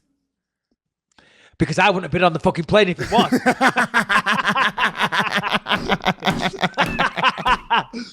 I flew just recently from New York to Rochester on this tiny little plane, and it had like enough for like 4 people. From Toronto to Rochester, and the plane was the smallest plane I've ever been on, and it was a female pilot, and you know that setting on Instagram that goes dun dun dun dun dun. Yeah. I did that because on the pilot for a laugh, for a laugh, guys. Did you delete it quickly? I kind of probably did. Well, the stories you got 24 hours. I'm like, but in this world today, you can't have a laugh with stuff like that. Unfortunately, you can't. Isn't it fucked up? Like where it's like, well, on this week's episode of The Ultimate Fighter, right? There's a woman on there, a woman fighter, and it does like the little Holmes follow. And she's going on about her gym. She's an entrepreneur and she has her own gym, and it's women only. It's a woman-only gym. Only females can train there, right? Could you imagine the uproar if it was a men-only gym? Sorry, no women allowed in this gym. It's just, I just feel like there's a very uneven balance right now. That women have all the power, men are in the wrong. Men are, we're responsible for all the doom and gloom out there, right? We're raping women everywhere we go, which isn't true. And of course, we can't have men-only gyms. I wouldn't want a man-only gym, by the way. I wouldn't want a woman-only gym. What a weak fucking gym that would be. Ladies, you do not want to, you want to go learn from people that are stronger than you and bigger than you, not just other fucking women. Believe me, you're going to only benefit from training with men. They're going to teach you to be fucking a lot fucking tougher than just other chicks. And that's just the reality. What do you want me to say? Anytime I've rolled with a fucking woman, I'm taking it easy. Every time. Yeah, no, for sure. Because they ask me all the time, so, you ever train with a woman? And I say no. And they think it's because I'm being sexist or whatever. It's like, no, I'm not. There's a multitude of reasons. Number one, I want the best work I can get. Whenever I roll, I'm that guy. I'm always looking for the best guy on the mat. You know what I mean? I'm not going for the low-hanging fruit. I'm not going for a white belt woman. You know what I mean? Just like you wouldn't go for a white belt as opposed to a black belt. Talking about someone like me, I wouldn't go for a woman over a man. And that's not being sexist. That's just saying the man physically is strong, bigger and stronger. And that's you have to challenge yourself. You can't argue with that. And not just that. Then you come to a point where if she is really good, can you get down and dirty? Can you get a little bit nasty? Can you stick your knuckles easy in the back of her ear? Never mind. Yeah. No, do you know what I mean? Can you play it a little bit dirty? Can you get the blade and rub it into her teeth? And when you're trying to get the rear naked choke and shit, a guy, you can do that. And afterwards they'll say, "You fucker, I know what you were doing there." And I'm like, yeah. They'll get you back next time. With a woman, you can't do that. And if you're scrambling and next week you've grabbed her boobs, oh shit, oh sorry, and they're like, "What are you doing, bro?" I'd rather work out with men. I would, and that's not me being sexist. And God bless all women mixed martial artists out there. I admire what you do, but when I train, I want to stay in my lane, and my lane is big, strong guys. Yeah, you want to go. That's what I like, Lewis. You like big, strong men, sweaty, buff guys. Can we at least, if you guys are going to quote it, because they will, the MMA blogs, MMA Mania, at least quote Michael Bisping as "I like big, strong men," and then put all the other bullshit in there. That could be the headline. Do you know they've stopped stealing our shit for the most part, Lewis? I think we're losing our shine. No, that's not true. We have more downloads than ever. We have more people talking about us in the worlds of YouTube and Reddit and Twitter. Who stopped printing our stuff? I don't know. They've stopped clickbaiting us, which is good. But going back to Khabib and Conor, it's crazy, man. It's what is it? 3 weeks? 2 weeks on Saturday? It is pretty fucking crazy how quickly this fight is coming up. How many weeks is that? It's 2 weeks on Saturday, so we're under 3 weeks now, which is it's fast approaching. I'll be there in Vegas covering it for Fox, so that'll be good. That's always fun. I do enjoy that. It is nice to go to the arena and do the Fox work. Of course, tickets, I believe they're sold out. Dana White came on UFC Tonight or somewhere and said that Dana himself is even buying his own ticket, which is just a code for don't ask me for any fucking tickets, okay? Yeah. Fair enough. But come on, if you want us to believe you, don't say you're buying your own ticket, because I guarantee, I don't know, maybe he did just maybe he got a little kick out of it. Oh, let's go to Ticketmaster and buy tickets. It's a political move, too. There's my stub. He gets to be a man of the people. It's like when Mayor Bloomberg used to take the subway to work. Because he wanted to be like, oh, look, I'm one of you. It's like, all right, come on, fuck face. I'm buying my own tickets. Yeah. So it's crazy. All right. I'm excited. Did you see the training video of Conor McGregor? He put it on Instagram, I believe. If you haven't seen it, maybe you could pull it up, Harrington. And it's just a montage. Yeah, pull it up. Just a montage of training. I did see it. He looked very good. Of course, you're not going to put clips on where you look very bad. That's just the way it goes. Conor's great. What can you say? I mean, you can't really knock his fighting style. I mean, does he get a little tired as fights progress? Yes, everybody does, but Conor has a problem there. Is he the best grappler in the world? No. Is he a decent grappler? Yes. His strengths are an explosive knockout striker, and he does that very, very well. He brings a lot of excitement. He does. I mean, you can't knock the guy. He brings the excitement. He's probably the most exciting fighter in the UFC. When you combine that with all the press, all the shenanigans, everything else that goes with it, you got to see it. You got to watch it. And that's why this pay-per-view will be through the fucking roof, and the fight will be epic. I just don't know what's going to happen. The UFC released a free fight on YouTube recently. Khabib versus Michael Johnson. And I was watching that at the weekend. And Khabib, he gets hit a lot in that fight. Michael Johnson, southpaw, tall for the weight, striker, very fast hands, much like Conor McGregor, and he gets caught a lot in that first round. Now, of course, Khabib gets him down, has his way with him, beats the living shit out of him, and then Kimuras him, all while talking to Dana White and talking shit to Michael Johnson. So it was a very impressive performance. The point of all that is to say, though, Khabib gets caught at the start of fights. He does. He's kind of a slow starter. And as we've seen with Conor McGregor, a lot of the time people don't make it out of those first few shots, Yeah. It is going to be a super interesting fight to watch. I still think Khabib's going to win. I typically, when I don't know, when there's a big question mark there where you're not like, oh, this guy's definitely the fucking clear favorite, whatever. I always just kind of lean toward the guy who has better grappling. I just feel like the UFC throughout the years has sort of, or not necessarily just the better grappling, but the better wrestling in general. I lean toward that guy. And also an undefeated fighter.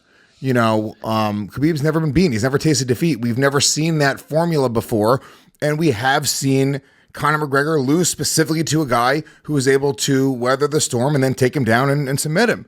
So, yeah, I think the blueprint's there. Yeah. I don't know. I'm not picking Khabib necessarily. It's not like if a gun was in my head right now, it'd be a hard choice right now. But I'm just kind of leaning toward Khabib. But I completely understand. Look, I always weirdly just don't want to go with the crowd. And obviously everyone wants Conor to win for the most part. So I think maybe there's a part of me just trying to be the rebel, I think when you look at the fact, as you said, that's a good point. He's never tasted defeat. He's never lost. So that tells me Khabib has a chin. Because he's fought plenty of guys that can hit hard, and he hasn't been knocked out. Al Iaquinta, his last fight, Al connected with Khabib. There's another thing people are pointing to saying, oh, Iaquinta was able to connect. Al Iaquinta knocks people the fuck out. Al Iaquinta is a real fighter, he's legit. He's a force to be reckoned with. And that, again, highlighted how good Khabib was, because he kind of abandoned the wrestling in that fight, mainly because Al was able to stop the takedowns a lot of the time. And just Khabib went to his jab, and just jabbed Al Iaquinta's head off. I don't know. It's a tricky one. The thing that concerns me, if I'm pro McGregor, if I'm looking for McGregor to win that fight, the thing that concerns me, and maybe McGregor just hasn't put this on social media for obvious reasons, is that when I look at his social media and then his coach, John Kavanagh, when you look at his social media and you look at what's happening in the gym, you don't see a lot of big, hardcore wrestlers that they've brought in specifically for this training camp, right? They haven't. I'm not seeing that. I don't see a lot of jiu-jitsu experts. I don't see Dylan Danis in there. I don't see these Russians that they've brought in. Now, as I say, they might have brought in some Bulgarians or some Russians or some American wrestlers, but I don't see it. Generally, you would see it, and I don't see any reference to any of that. And if he hasn't done that, he's going to have some problems. If you did pull up the video of Conor training, I think Dylan Danis was in a few of the shots of it. It was very quick, though. Oh, he was. And maybe that's also part of the strategy, which is not to give away too much. I don't know. I mean, you see these countdown that shows doesn't matter. That doesn't matter. Look, no, not in terms of training partners. In terms of what you're working on, yeah, sure, you don't want that to be out there. You don't want that to be out there for the world to see. More importantly, your opponent to see what you're working on, specifically how you escape certain techniques. If you, like, for example, we have it all the time when countdown shows come and film, right?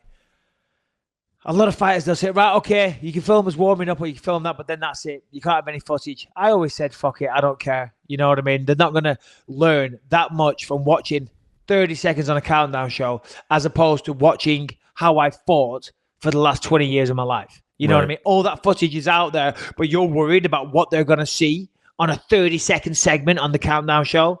If you're that insecure, then maybe you're going to lose this fight anyway. Well, maybe if you have an injury or something you're trying to hide as well. So that could be... Well, yeah. I'm assuming if you did have an injury and you were training differently because of that, you might say, hey, you know what? I don't want fucking cameras in here right now. You'd mentioned that with the GSP fight. You told the story on here, right? But in terms of working out with certain training partners, right? You'd want to flaunt that a little bit. You'd want to say, hey, look, listen, motherfucker, I've brought in all these top Russian wrestlers, American wrestlers, Bulgarians, whatever, you name it, I've brought them in. They can't take me down for shit, because that's warfare. That's psychological warfare. That's saying to your opponent, hey, I brought in better wrestlers than you, mate, and they can't take me down. So what are you going to do?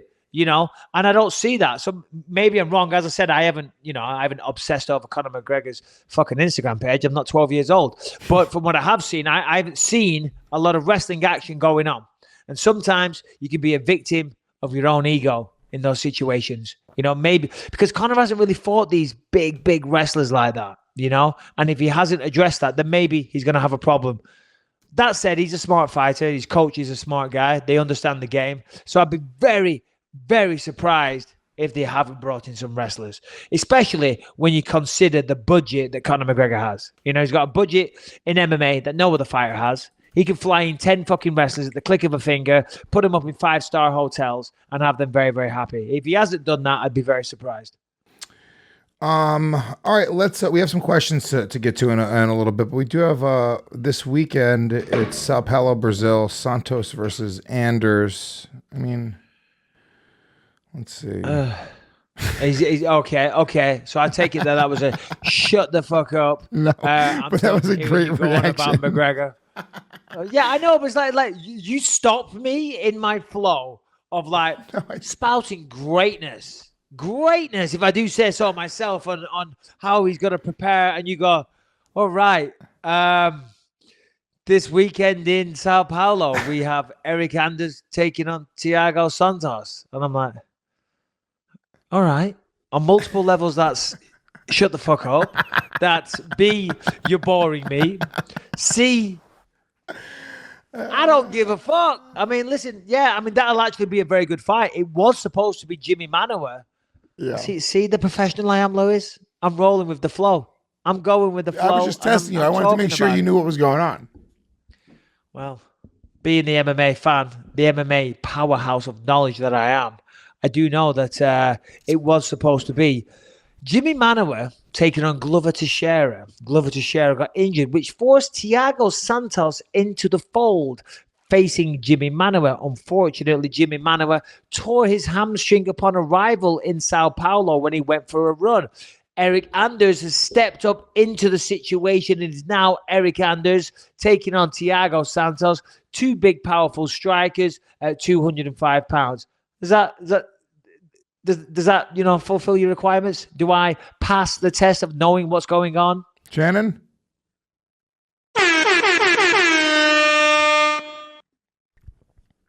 Take that, motherfuckers. Big up. Take that. Big up. Random. I didn't even know we were going there. That's just off the fucking dome piece, doggy.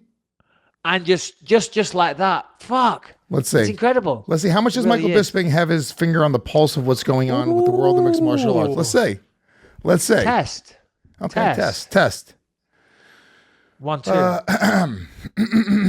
Ready? Let's see. And even though, hey, hold on.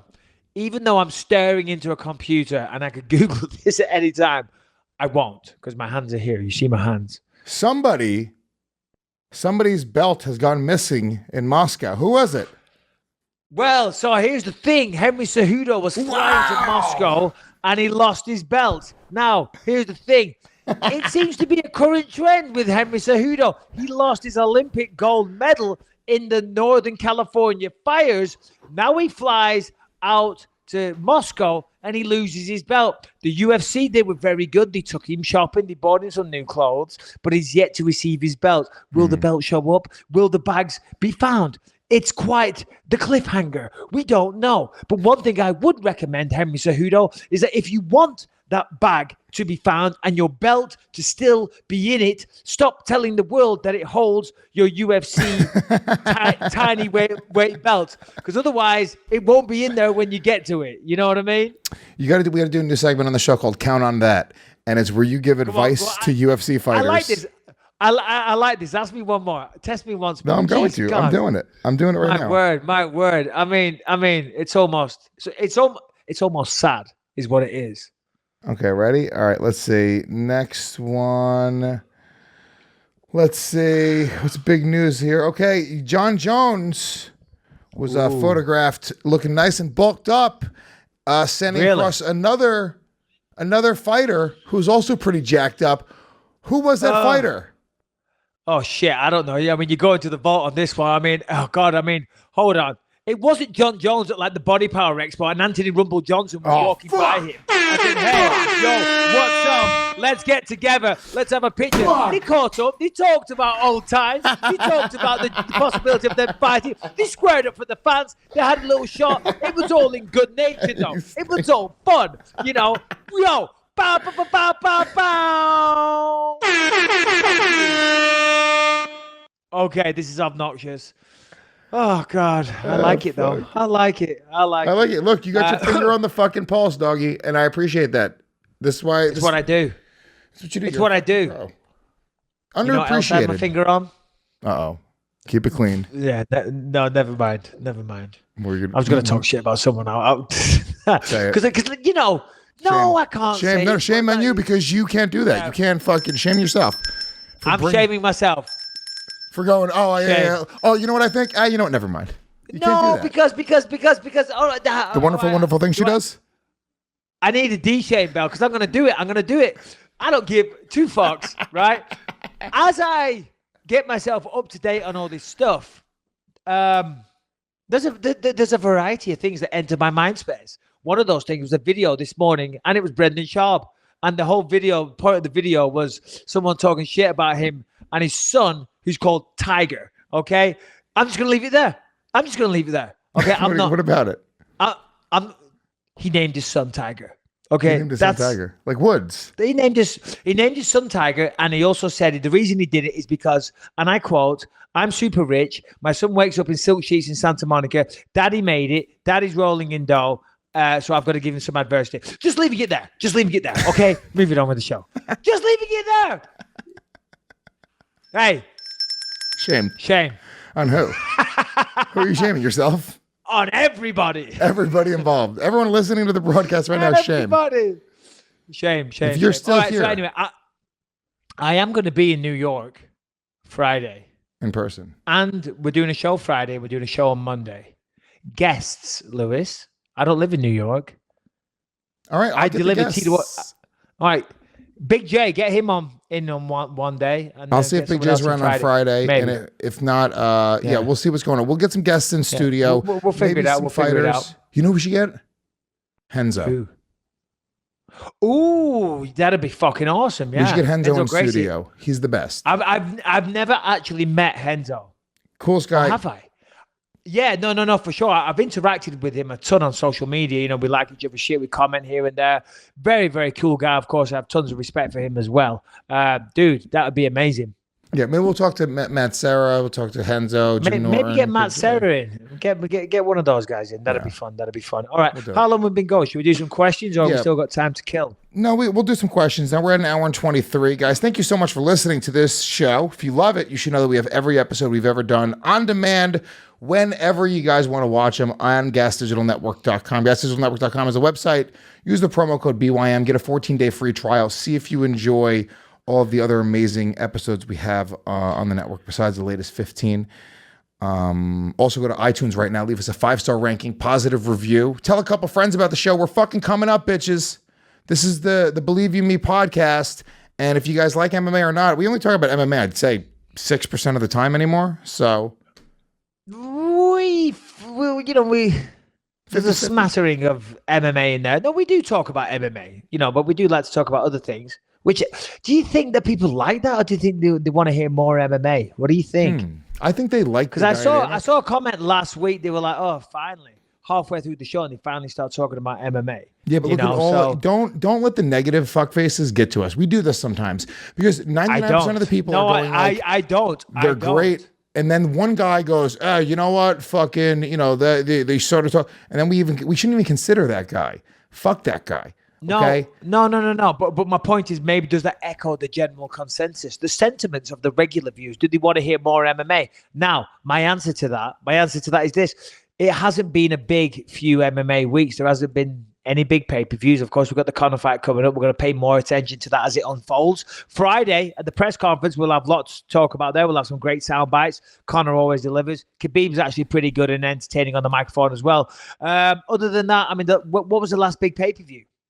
What was it? TJ? What was it? Aaron? Woodley versus Till. Yeah, Woodley Till. But you know what? Shit. We're also doing 2 a week. We did that. We covered that. We're doing 2 a week lately. We have been doing. Yeah.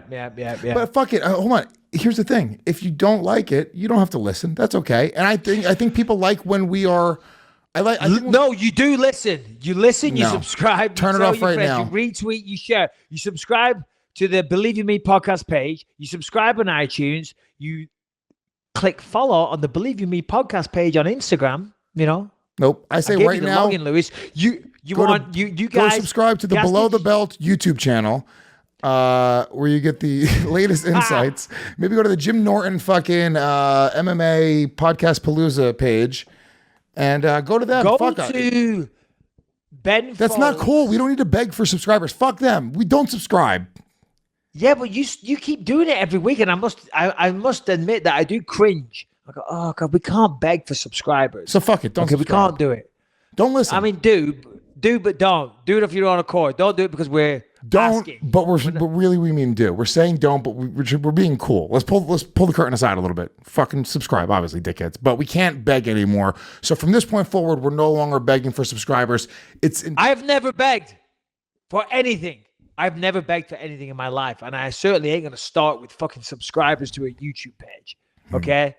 Dude, come on. You're begging for a beating after saying that MGK beat Eminem in this diss track fucking battle.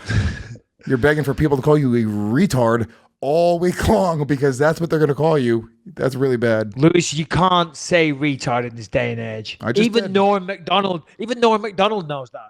Norm Macdonald went to Down syndrome instead of retard. I know. Okay, on the Howard Stern show. You can't say that. Come on, Jesus Christ. My son's retarded, please. He's not retarded. You can't say that. Of course he's not retarded. I know, I'm joking. Isn't it crazy? Even something like retard. Poor little guy. Look, I'm trying to catch butterflies. I'm fighting back. I'm keeping at least retard. You can't take that one from me. It was a good one. You can't say that. All right, questions, please. Questions. All right, here we go. Let's see. If you guys want to, if you guys want us to answer your questions, bym@gasdigitalnetwork.com. They have to know how to send in the questions. How are they not going to, they're not going to know. bym@gasdigitalnetwork.com. Send your questions there. All right. Let's see. Okay. Well, this guy actually asked about Norm Macdonald. Can I give my take about this guy? You have a different thing. I'm a comedian. Hold on. There's a lot of people in England that probably don't know who Norm Macdonald is and don't know what's going on. So, first of all, give a quick breakdown for everybody listening. When I say quick, abbreviated breakdown. Go. 30 seconds or less. Got a timer on. Okay. So Norm Macdonald's a comedian from fucking old school SNL days. Been a comedian for like 40 years probably. Considered somewhat of a living legend, right? He recently did an interview for some magazine. I think it was the New Yorker or something. And he was asked about the Louis C.K. and Roseanne situation, both independently. And he went on to, because he's friends with them, basically defend them more or less. And one of the things he had stated was like, look, not many people understand what it's like to lose, tens of millions of dollars in a day, to lose everything for, a mistake. And then I guess they went on and said, the interview said, well, what about the victims? And he was like, well, the victims didn't go through that, which he got a lot of flack for. They canceled his Tonight Show appearance. He was supposed to do Jimmy Fallon, and then they canceled his appearance. And he's fine. He's got a Netflix show still. He's still doing all the touring of all the circuits. But it was, it just depends on how you feel about this whole thing. I mean, should people be able to have an open conversation about how they feel about the Me Too movement and what's going on in Hollywood and what's going on in society? And if you're not just speaking one side of the narrative, do you have to live in fear of having these opportunities taken from you? Not even doing something, not even hurting somebody, but they took an opportunity from him because he just stated like, which by the way, I want to get your opinion on it, but it's like, what the fuck? Valerie Jarrett wasn't a victim. Roseanne's quote unquote victim. She had a comedian say, even at the worst case scenario, a racist thing about her. I would much rather have somebody say something racist about me than lose $30 million. Any day of the week. Any day of the week. This is way over 30 seconds. 50. I'm looking at it. Way over. I stopped listening a while ago. A minute 50. A minute 50. A minute 50. Okay. I'm disgusted with you. You've lost all track of time. I'm off the Tonight Show. Jesus Christ. What is this guy talking about? Jesus, get a grip. Get a grip. A quick abbreviated breakdown. And you went off on a tangent there. Listen, here's the thing. The Me Too movement is valid. Okay. And it's a fantastic thing because there is no place for sexual harassment in this world, whether you're a man, woman, child, whatever. Shouldn't happen. His choice of words. I heard him on the Howard Stern show, and he said he shouldn't have done it. He said he shouldn't have said it. He apologized. He said the choice of words were wrong, and they were, because it sounded like he was sympathizing with them over the victims. That said, there was a bit of a overreaction over it all. He clarified his comments. He apologized. But you wanted to talk about this last week when it first happened. And I said to you, I don't want to talk about this because it is a touchy subject for a lot of people, and I don't really want to get my feet wet. I don't want to dive in with my massive size 12s and make a mockery of something that is a very powerful movement that is needed in this day and age, that I will say is somewhat abused at times as well and overplayed. So I don't know. It's a tricky one, but what was the question that the person asked? Yeah, well, he had asked specifically 1 minute 50. What do you think of this whole Tonight Show Norm Macdonald situation? I'm a huge Norm fan, and I really appreciate the support you've shown him on Twitter. This is to me specifically. Give his new show a plug on the podcast. So this is Matthew in Montreal. It wasn't so much that I wasn't supporting Norm because I don't fucking know Norm and I don't give a shit. Like every time a celebrity gets Me Too'd or dies in a fucking accident or whatever it is, in my opinion, I move up another bump in the industry. So I'm like, yeah, kill them all, dude. Louis C.K., whoever, get the fuck out of the way. That's the way that I feel about it. I'm not defending anybody. I am saying that comedians are supposed to be looking for truth. And the way that we do that is by, trying to write jokes and have conversations about things that are uncomfortable sometimes. And when you're discouraging comedians from doing that, you're essentially killing comedy. And The Tonight Show is a show that should be encouraging the creation of great comedy and not discouraging the discussion, no matter what side you fall in the discussions. And I agree, the Me Too movement is extremely necessary, but don't devalue it by breaking anybody down that wants to discuss it beyond just like, oh, you're absolutely right. Because I think that's, dude, discussion is like, look, every time you have an argument with your girlfriend or your wife or anybody, right? What is the way do you come to the solution? By having an actual discussion. You and your wife will get into an argument. You'll go home. You'll go in the opposite rooms. You'll fucking cooler heads will prevail. You'll come back. You'll have a conversation for 20 minutes, and you're in a great place. But without having that discussion, we never get to that place. Whoa.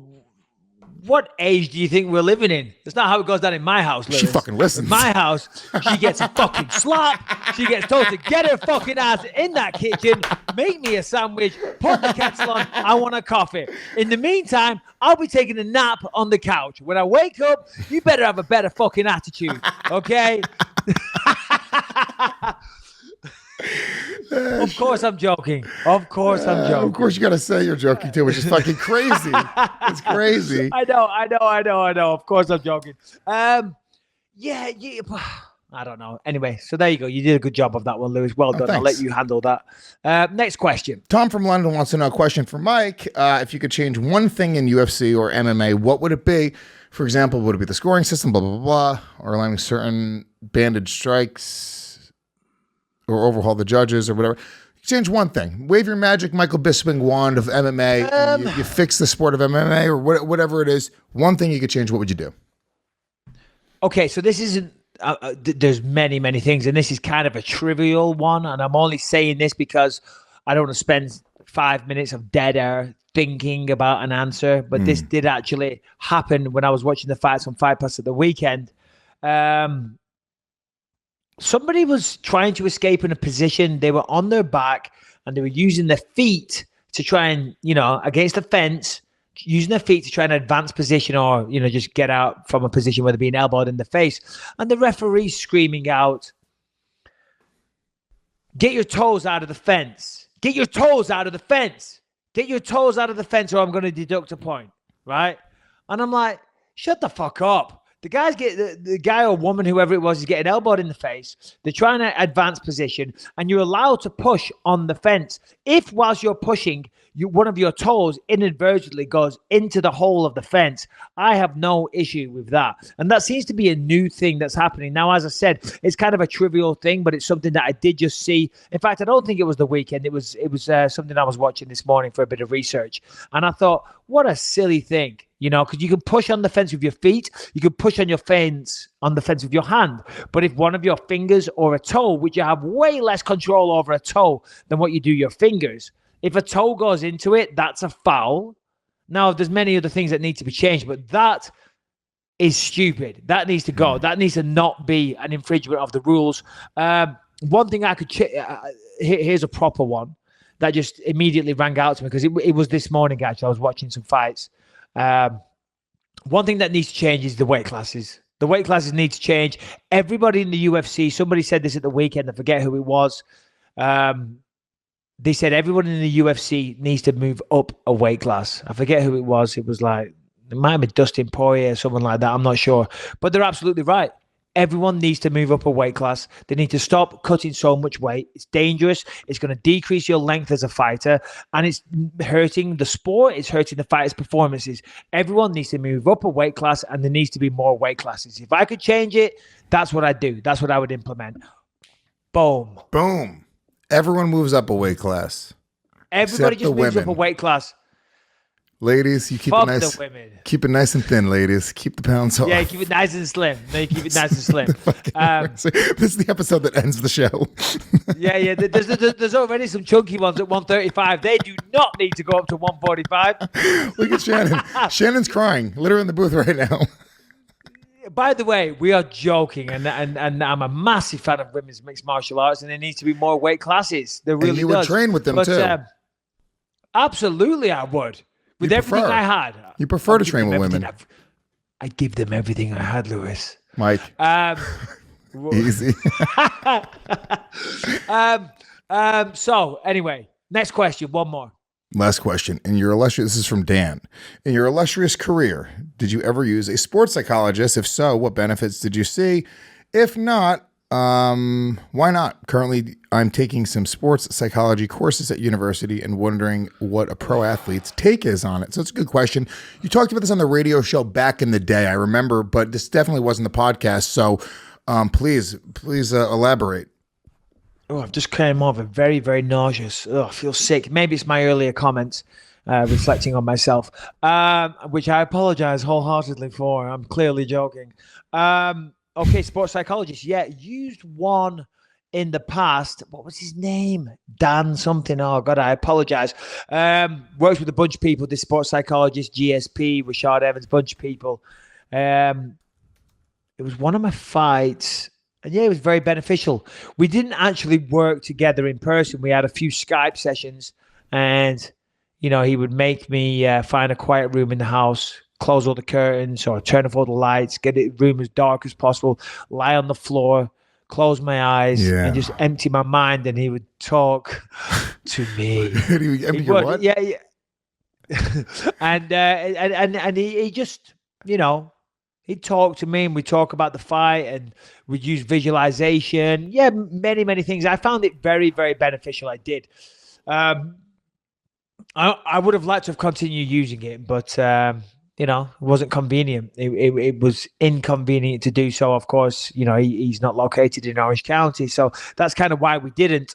But yes, they're a real thing. I was always kind of apprehensive about them. I had a kind of cynical view. I thought, oh, if only weak-minded people needed them.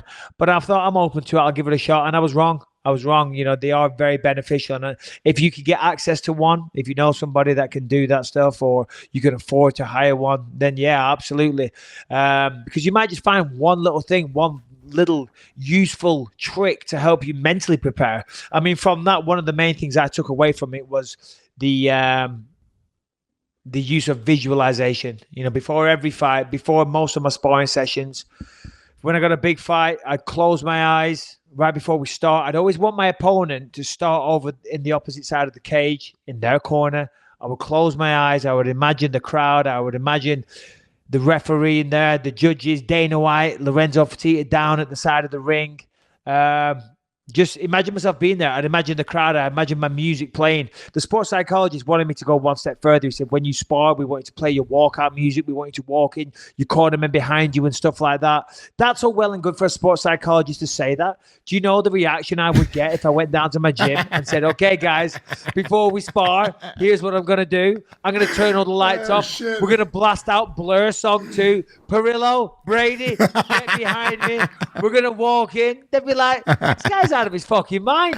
He's off the team. He's never allowed at Ruka Sport again. They'd be like, quit being a fucking pussy and get in the fucking cage, okay? Put your mouthpiece on and let's go. I've got another client in an hour. You're wasting your own time. So that's what I'm saying. You know, the theory behind it is great. Sometimes the practicality of carrying out everything they say is a little difficult. But as I said, before the sparring, I would use visualization. It was very, very beneficial. And I thoroughly recommend it. Fuck yeah. Solid ending. Thank you so much for listening to the Believe in Me podcast. What Harrington? What happened? I have the results of the poll.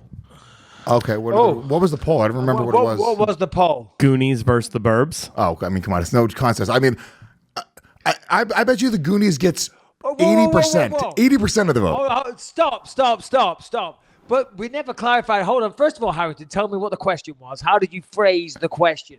What's a better movie? It's going to be the Goonies. Go on, give me the answer.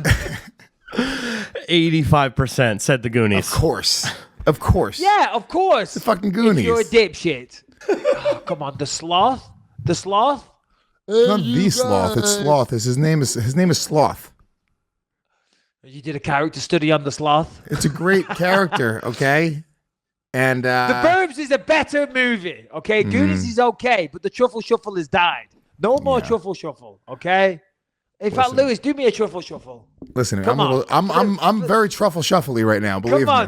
For the podcast fans, give me a Truffle Shuffle. What is the Truffle Shuffle? How does it go? It's like I don't remember how the dance is. Yeah, but you gotta like jiggle your belly. You gotta lift your shirt up and jiggle. Come on, Lewis. No. Truffle Shuffle. I'm coming back. I'll be in shape by Friday when you get in town. My Night on the six-pack is town. fucking booming Michael right Bisping. now. Are you coming to town, or is your wife coming too? No, it's just me. I got friends coming in Saturday. Friday night, I'm going to land. I'm going to go work out. I'll come in. I mean, when do you want to do it? But then let's have a few beers while we do the podcast, and then we'll go out for dinner and drinks. Yeah, we will. Have a fun night on Friday night, guys. Mark it in your fucking diary. Okay? It's done, baby boy. All right, guys. Thanks for listening. We will check you Friday with the second episode this week. Believe you me.